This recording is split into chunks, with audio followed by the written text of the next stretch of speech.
अस्सलाम वालेकुम students, welcome to chemistry सीखो। ऑर्गेनिक केमिस्ट्री की ये 16वीं वीडियो है और इस वीडियो में हम लोग डिस्कस करेंगे कैसे हम लोग अल्कोहल फंक्शनल ग्रुप का नॉमेनक्लेचर करते हैं और साथ ही साथ कुछ बेसिक रूल्स को भी देखेंगे जिससे हम लोगों को किसी भी ऐसे कंपाउंड जिसमें अल्कोहल प्रेजेंट हो उसका नाम लिखने में आसानी हो। तो वीडियो को एंड तक देखिएगा ताकि आपको सारी बातें समझ में आ सके। तो चलिए शुरू करते हैं अल्कोहल के ऊपर डिस्कशन। तो अल्कोहल का आइडेंटिफिकेशन जो होता है वो हमारे पास आता है OH से। ठीक है, कभी कभी क्या होता है कि इस तरह भी दिया रहता है O बॉन्ड H करके। तो ये दोनों चीज़ें क्या रिप्रेजेंट कर रही हैं? ये दोनों चीज़ें रिप्रेजेंट कर रही हैं अल्कोहल को। याद रखिएगा, अल्कोहल जो होता है ये एक नॉन टर्मिनल फंक्शनल ग्रुप होता है। ठीक है, नॉन टर्मिनल फंक्शनल ग्रुप होता है। क्या मतलब हुआ इसका मतलब ये हुआ कि ये जैसे और सब्स्टिट्यूएंट्स कहीं भी लग सकते हैं वैसे ही हमारा अल्कोहल भी कहीं भी लग सकता है। कोई ज़रूरी नहीं कि चेन के एंड में आए या शुरू में आए, बीच में भी आ सकता है। बस ध्यान देना यह है कि ये एक फंक्शनल ग्रुप है तो इसको हम कोशिश करेंगे लोवेस्ट लोकेंट रूल फॉलो करेंगे। ठीक है, हम इसको क्या देंगे? लोवेस्ट लोकेंट रूल देंगे, मतलब ऐसे नंबर देंगे जिससे इसको सबसे छोटी पोजीशन मिले। ठीक है, तो चलिए शुरू करते हैं। कुछ एग्जांपल लेते हैं हमारे पास। जैसे मान लीजिए सबसे छोटा ही एग्जांपल जो होता है अल्कोहल का वो होता है हमारे पास CH3OH। दूसरा इसके बाद आता है हमारे पास CH3CH2OH। देन इसके बाद आता है CH3CH2CH2OH। ये सब कुछ बेसिक्स हैं और ये सब होमोलॉगस सीरीज़ हैं। होमोलॉगस सीरीज़ का ये फर्स्ट मेंबर होता है, ये सेकंड मेंबर होता है, ये थर्ड मेंबर होता है। ठीक है, तो पहले इनका बेसिक का नाम लिखना हम सीखते हैं। तो इसमें सिंपली एक कार्बन है तो एक कार्बन का मतलब मेथ हो जाएगा। सिंगल बॉन्ड है क्योंकि एक ही कार्बन है तो डबल बॉन्ड के चांसेस हैं नहीं, इसलिए मेथेन लिखा जाएगा। इसके लिए जो सफिक्स इस्तेमाल होगा वो ध्यान दीजिएगा क्या होगा, ऑल सफिक्स इस्तेमाल होता है। ठीक है, इसके लिए जो सफिक्स हम लोग इस्तेमाल करते हैं वो क्या इस्तेमाल करते हैं? ऑल। तो सिंपली यहाँ आगे क्या लगा देंगे हम लोग? मीथेनॉल। इसी तरह यहाँ पर हमारे पास दो कार्बन है तो ये क्या हो जाएगा? एथ। दोनों की वैलेंसी इसकी भी 4-4 और हाइड्रोजन एकदम बराबर हैं तो ये भी सिंगल बॉन्डेड रहता है, इसलिए इथेनॉल। इसी तरह ये हमारे पास क्या आ जाएगा? प्रोपेनॉल।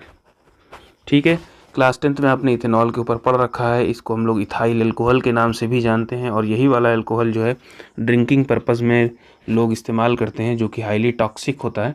ठीक है, और मिथेनॉल भी होता है। मिथेनॉल को हम लोग मिथाइल अल्कोहल बोलते हैं, मिथाइल अल्कोहल। देसी भाषा में इसको कच्ची शराब भी बोला जाता है। ठीक है, अक्सर क्या होता है कि आप सब न्यूज़ सुनते होंगे कि कच्ची शराब पीने से कई लोग की डेथ हो गई। तो उसमें होता क्या है ना कि जो मिथेनॉल और इथेनॉल है ये दोनों लगभग सेम केमिकल प्रॉपर्टीज़ शो करते हैं। ठीक है, लगभग सेम केमिकल प्रॉपर्टीज़ शो करते हैं। इसलिए क्या होता है कि इनको डिफरेंशिएट कर पाना मुश्किल है और प्रॉब्लम यह है कि इन दोनों को बनाने का जो प्रोसेस है वो सेम है। ठीक है, तो होता क्या है कभी कभी कि जब हम उसको बना रहे होते हैं, हम नहीं मतलब जो भी लोग उसको बना रहे होते हैं, तो होता क्या है उसमें कि कभी कभी केयरलेसनेस की वजह से मीथेनॉल बनता है, इथेनॉल तक नहीं पहुंच पाता है। तो उस वजह से क्या होता है कि वो उसको कच्ची शराब बोलते हैं। फिर वो जब ड्रिंकिंग पर्पज़ के लिए इस्तेमाल होती है ना, तो इसका अगर ये चली गई बॉडी में ये इतनी ज़्यादा हाईली टॉक्सिक होती है कि इसमें मतलब डेथ हो जाती है, इंस्टेंट डेथ हो जाती है। ठीक है, वेरी हाईली टॉक्सिक। अच्छा, ऐसा नहीं कि इथेनॉल टॉक्सिक नहीं, इथेनॉल कम टॉक्सिक है। तो इससे मतलब कंपैरिजन टू मिथेनॉल इथेनॉल थोड़ी कम टॉक्सिक है, लेकिन है ये भी जहरीली। ठीक है, इससे क्या होता है? लीवर डैमेज हो जाता है और साथ ही साथ और बहुत सारे ऑर्गन्स जो अंदर के हैं वो धीरे धीरे ख़त्म हो जाते हैं, डिस्ट्रॉय हो जाते हैं। ब्रेन सेल्स डिस्ट्रॉय होने लगती हैं।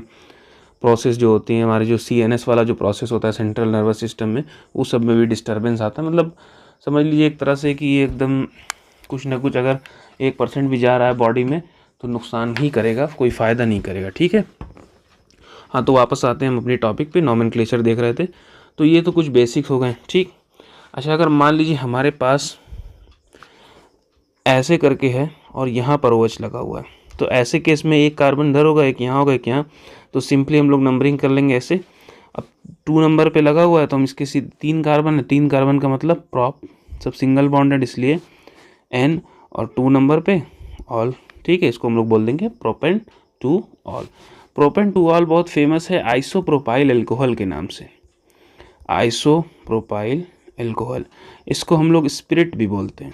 ठीक है, जो डॉक्टर के यहाँ ब्लू कलर की स्पिरिट होती है वो यही होता है, उसमें बस थोड़ा सा कॉपर सल्फेट वगैरह मिलाया जाता है ताकि उसको ब्लू कलर दिया जा सके। ठीक है, तो ये होती है हमारी स्पिरिट या आइसोप्रोपिल अल्कोहल, इसका कॉमन नेम, और प्रोपेन टू ऑल इसका IUPAC नेम होता है। अब इसी तरह मान लीजिए हमारे पास एक ये कार्बन है, इधर OH लगा हुआ है, इधर डबल बॉन्ड कर लेते हैं। एक और एग्जांपल लेते हैं, मान लेते हैं कि इधर भी OH लगा हुआ है हमारे पास और इधर भी OH लगा हुआ है, ठीक है। इन सब का नाम लिखते हैं। तो ध्यान दीजिए, हमको पता है पहले से कि फंक्शनल ग्रुप हमेशा बड़ा होता है डबल या ट्रिपल बॉन्ड से, तो यहाँ पर हमको नंबरिंग जो है इधर से करनी पड़ेगी 1 2 3 4 एंड 5, ठीक है। तो हमारे पास क्या आ जाएगा, पेंट 3N2 ऑल, ठीक है। पेंट माने 5 कार्बन, तीसरे नंबर पे डबल बॉन्ड है इसलिए N, और 2 नंबर पे अल्कोहल लगा हुआ है इसलिए 2 ऑल।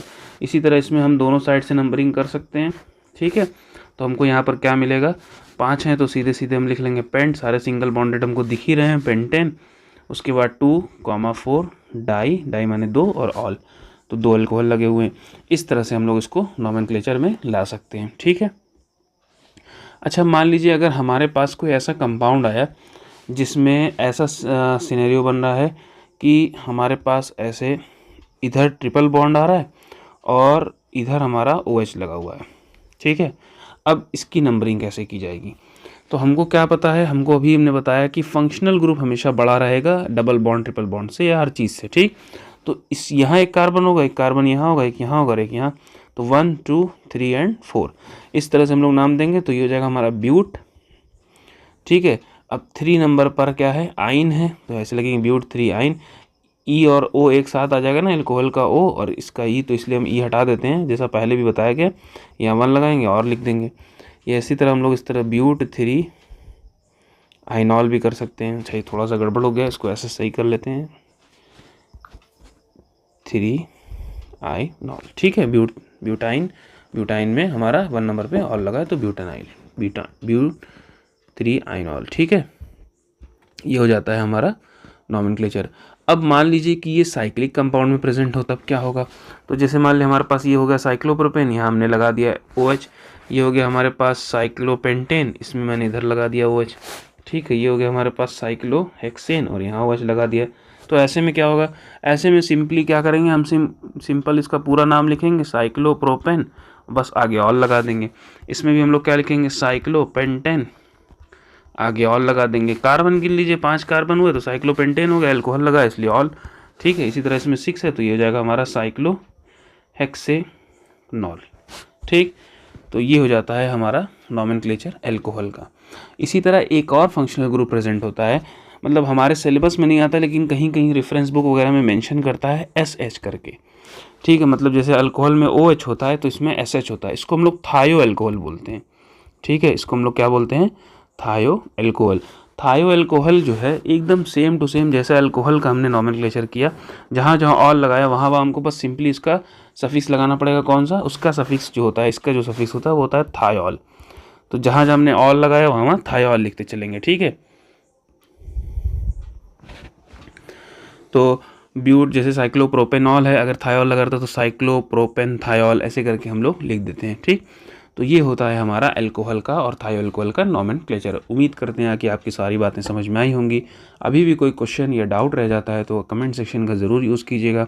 अगर कोई नोमेनक्लेचर का ऐसा क्वेश्चन है जो आप कमेंट सेक्शन में नहीं लिख सकते तो आप उसको इंस्टाग्राम पर मैसेज कर सकते हैं, वहाँ पर आपको रिप्लाई दिया जाएगा इंशाल्लाह, ठीक है।